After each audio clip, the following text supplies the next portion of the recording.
কখনো কি হিসাব করে দেখেছেন গত ২৪ ঘন্টায় আপনি নিজের জন্য কি করেছেন আর আপনার রবের জন্য কি করেছেন?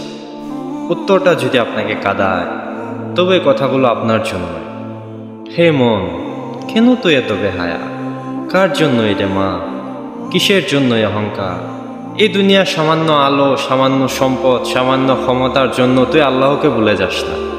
মনে রাখিস না তোর গন্তব্য। তুই কি ভুলে গেছিস মৃত্যু নামক সেই কঠিন সত্যটা? তুই ভাবিস তোর হাতে সময় আছে, ভাবিস কাল থেকে শুরু করব, কিন্তু আমি তোকে বলছি আগামীকাল নয়, পরের মুহূর্তটাও হয়তো তোর হাতে নেই। মৃত্যু তো তোর দরজায় করা নাড়ছে। ওরে নির্ভুল, হয়তো আজ সকালেই, নয়তো কাল রাতের শেষেই। আল্লাহ বলেছেন, কুল্লু নাফসিন যায়কাতুল মউত, প্রত্যেক প্রাণীকেই মৃত্যুর স্বাদ গ্রহণ করতেই হয়।